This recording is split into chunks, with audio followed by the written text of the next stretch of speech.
Good morning. অনেকদিন পর সকালে বাসায়, সেজন্য একটু নাস্তার আয়োজন করলাম হালকা পাতলা। আজকে করেছি আলু পরোটা, ক্রিস্পি আলু পরোটা বাটার দিয়ে, সাথে আছে দুধ চা, আমাদের অল টাইম ফেভারিট, বিজি লাইফে এটা থাকাই লাগবে। সকালে 1 কাপ দুধ চা। আর আহিয়াতের জন্য করেছি, বাট আহিয়াতেরটা বাটার দিয়ে সফট করে করেছি, ক্রিস্পি করিনি, কারণ ও ক্রিস্পি হচ্ছে খেতে পারে না। তো আজকের দিনটা এভাবেই শুরু হচ্ছে আমাদের।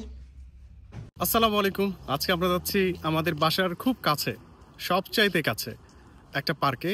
পার্কের নাম হচ্ছে টিপটন পার্ক। আমি আসলে আমার আশেপাশে যে পার্কগুলো আছে সেটাই গুগল সার্চ দিয়ে বের করার ট্রাই করছি এবং ওই পার্কগুলোতে যাওয়ার ট্রাই করছি, কারণ এখন দূরে গেলে আসলে সময়ের ব্যাপার, আর হচ্ছে বাস জার্নি করতে হবে। এখানে যে বাসের যে প্রবলেমটা সেটা হচ্ছে, বলছি যে ওয়েটিং টাইমটা অনেক বেশি, এটা আসলে বিরক্ত লাগে। যে কারণে আমি বাসার সবচেয়ে কাছে যে পার্কগুলো আছে সেগুলো আসলে ভিজিট করতে চাই। সো আজকে পুরো ফ্যামিলি আমরা আসছি একটা পার্কে। পার্কের নাম হচ্ছে টিপটন পার্ক। এই পার্কটা আপনাদেরকেও দেখাবো। Let's go. এটা হচ্ছে সেই টিপটন পার্ক। আহিয়াত খেলাধুলা শুরু করে দিয়েছে। এটা হচ্ছে একটা ছোট পরিসরের পার্ক, কমিউনিটি পার্ক বলা চলে, মানে একটা লোকাল কমিউনিটির মধ্যে একটা পার্ক। বাচ্চাদের একটু খেলার জায়গা আছে, একটা বসার জায়গা আছে। এরিয়াটা খুব একটা বেশি বড় না, বাট খুব সুন্দর, নিট অ্যান্ড ক্লিন, গোছানো। হ্যাঁ, আচ্ছা তুমি এখানে একটু স্লাইড করো না, আমরা অন্য জায়গায় যাব। আমরা আরেকটা পার্কেও যাব। এটা যেহেতু ছোট পার্ক, আমরা আরেকটা পার্কে যাব। একদম বড়। ওকে। পাখির কিচিমিচির শব্দ এবং নিরিবিলি একটা পার্ক, কমিউনিটি পার্ক। এটা অবসর সময়ে মানুষজন এখানে এসে কিন্তু একটা ভালো সময় কাটাতে পারে। ইন দ্য মিন টাইম বাচ্চারা এখানে খেলাধুলা করতে পারে। ওইদিকে সিস আছে, বসার জায়গা আছে, স্লাইড আছে। ইভেন এখানে টিন শেড না, এটা শেডিং একটা জায়গা আছে যেখানে সবাই বসতে পারে। ওই যে আহিয়াত, আজকে হচ্ছে মাদার্স ডে। আমি বাসা থেকে বের হয়ে বাসে উঠতে উঠতেই মাদার্স ডে উইশ পেয়ে গেছি, কারণ সাথে বাচ্চা ছিল। খুব ভালো লাগে এই কার্টিসি গুলো, ফর্মালিটিস গুলো, মানে অ্যাজ এ মা আমাকে অ্যাপ্রিসিয়েট করতেছে। আই হোপ সো ফাদার ডেতেও করবে, যদি ফাদারের সাথে বাচ্চা দেখে আর কি, না হলে তো আসলে বুঝতে পারবে না। বাচ্চা থাকলে সেই মাকে তারা অ্যাপ্রিসিয়েট করতেছে, মানে আজকের ডেটা তোমার জন্য। এই তো আমরা আজকে আসলে এখানে আসলাম। আসার পর মনে হচ্ছে পার্কটা একটু ছোটোখাটো, দেখি অন্য কোথাও যাওয়া যায় কিনা। এমনি ভালো, এখানে সব জায়গায় ভালো, কিন্তু আমরা আর একটু বড় জায়গা এক্সপেক্ট করছিলাম। সো আমরা চলে যাবো আর কি নেক্সট আমাদের ডেস্টিনেশনে। আহিয়াত কি পারে আসলে? আহিয়াত একটু নিচে করো, বাবা একটু প্রেসার দাও। বাবা আর মেয়ে প্লে করছে।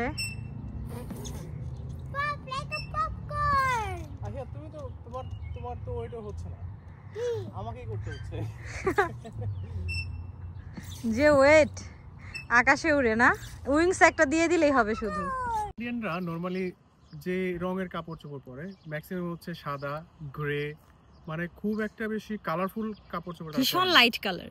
হ্যাঁ, আমরা যখন বাইরে বের হই ফ্যামিলি, তখন আমাদের যে কালারফুল, মানে এই যে হিমু যে কাপড় পরেছে, আহিয়াতের যে কালারফুল কাপড়, আমাদের যে কম্বিনেশন, এটা দেখে সবাই একটু সারপ্রাইজ হয়ে যায় এবং তারা বলে, oh nice combination, nice colour, I like you dress, you guys look really good. মানে এইরকম কমপ্লিমেন্ট তারা করে, যেটা খুবই ভালো লাগে আর কি।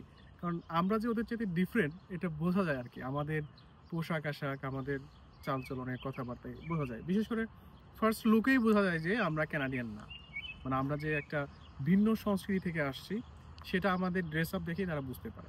আমরা বাঙালিরা সবসময় কালারফুল লাইক করি, তাই না? হ্যাঁ, আর হিমুর তো অনেক কালারফুল জামা কাপড় আছে, বিশেষ করে হিজাবের যে বিভিন্ন ধরনের কালার।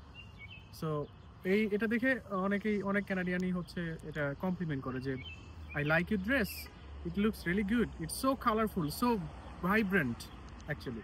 সো এই জিনিসটা কিন্তু আমাদের খুবই ভালো লাগে আর কি, এই জিনিসটা কানাডিয়ানদের। এবং তারা প্রশংসা করতে কখনো কার্পণ্য বোধ করে না, মানে যে কাউকে তারা প্রশংসা করতে খুবই ভালো চেনে না, কিন্তু ওই কনভারসেশন মানেই তাদের প্রশংসা। কিন্তু হ্যাঁ, মানে রাস্তায় দেখা হচ্ছে, তোমাকে একটা কমপ্লিমেন্ট করে দিচ্ছে, have a nice day, you guys have a nice day.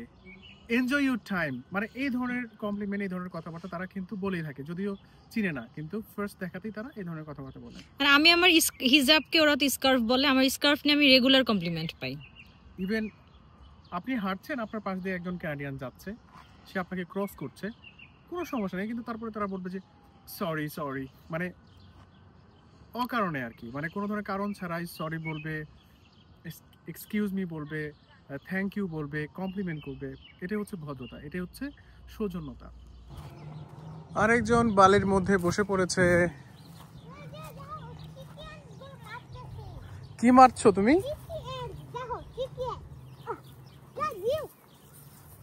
Ant. Let's go. Here. Baba, let's see the penguin. ওই যে একটা র্যাবিট যাচ্ছে।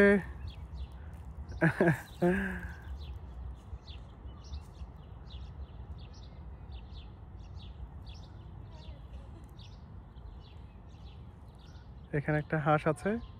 সবুজগুলো এত সুন্দর, একদম কচি কচি সবুজ, চমৎকার।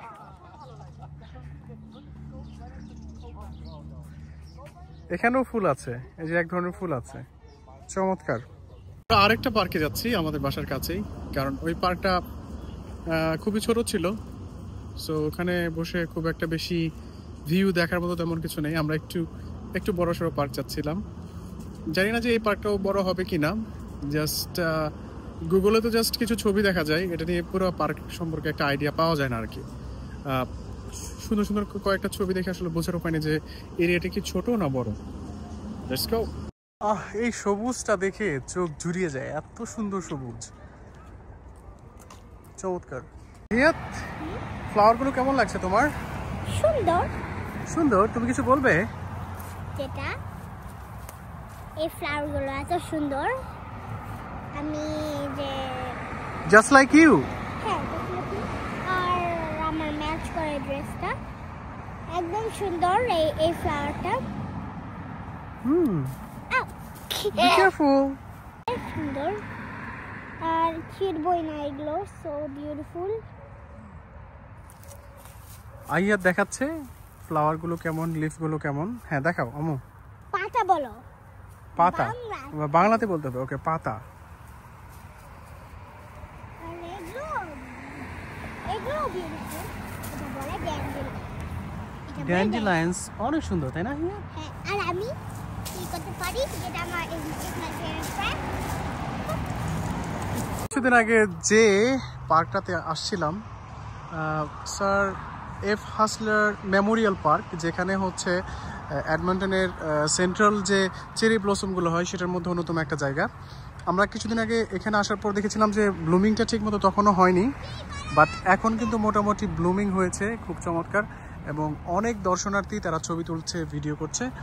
তো আমাদের এক ভাই এবং ভাবির সাথে দেখা হয়ে গেল রাস্তায়, তারা এখানে আসছিল, সো আমরাও এখানে আসলাম। চমৎকার একটা ভিউ, দেখতেই পাচ্ছেন যে এত সুন্দর একটা ওয়েদার।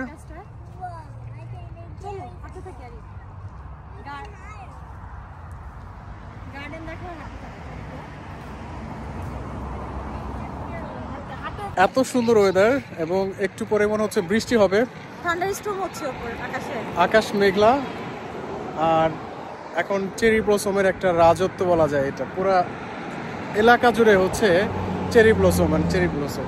এখানে পিঙ্কিশ, সাদা, লাল, মানে সব ধরনের আছে আর কি। টোটাল 3টা রকমের আর কি, তাই না? তবে কালারের বিষয়ে আমার আর আরিফের পছন্দ একদম সেম। দেখা যাচ্ছে ও আমার জন্য শপিং এ আমাকে নিয়েই যায়, বাট কখনো যদি সারপ্রাইজ কোনো কিছু নিয়ে আসছে সেটা আমার অনেক ভালো লাগছে।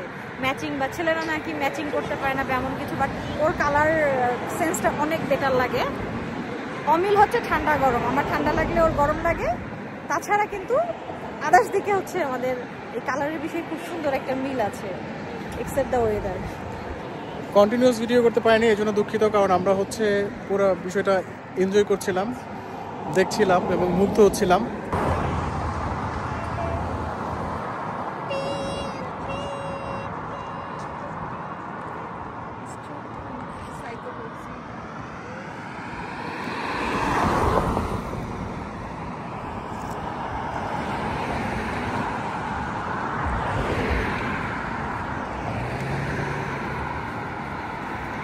বৃষ্টি শুরু হয়ে গেছে, একদম ঝুম বৃষ্টি যেটাকে বলে।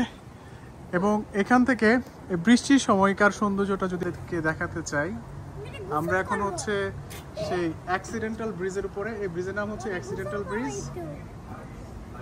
আমরা এখন আছি সেই ব্রিজটার উপর। এখান থেকে সাসকাচুয়ান রিভারের যে ভিউটা সেটা চমৎকার দেখা যাচ্ছে। এই পাশের ভিউটা এরকম চমৎকার একটা নীরব শান্ত একটা ওয়েদার, এর মধ্যে বৃষ্টি হচ্ছে। এখানে বসে এক কাপ কফি খেতে পারলে কিন্তু বেশ ভালোই লাগতো।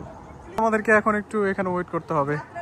সো আমরা on the way to home, আমরা বাসায় যেতে চাচ্ছিলাম, এর মধ্যে বৃষ্টি চলে আসলো, যে কারণে এই ব্রিজের উপর আমাদেরকে কিছুক্ষণ স্টে করতে হবে, কারণ এটা শেড হিসেবে কাজ করছে, যে কারণে বৃষ্টিটা এখানে পড়ছে না। একটু ঠান্ডা লাগছে এখন, আমি যেহেতু শুধু টি শার্ট পরে আছি, বাট এই এনভায়রনমেন্টটা জোস একটা এনভায়রনমেন্ট। এখানে বসে চা কিংবা কফি খেতে পারলে পরে অনেক ভালো লাগতো আর কি। সো নেক্সট টাইম যেটা করতে হবে যে ফ্লাস্কের মধ্যে করে কফি নিয়ে আসবো আর কি। কফি নিয়ে এসে এখানে যে বেঞ্চ আছে সেটাতে বসে এই নর্থ সাসকাচুয়ান রিভারের ভিউ দেখে দেখে কফি খাওয়ার মধ্যে যে তৃপ্তিটা, সেটা আসলে বলে বোঝানো যাবে না। আমার যেটা মনে হয় যে এটা খুবই এনজয়িং একটা কফি হবে।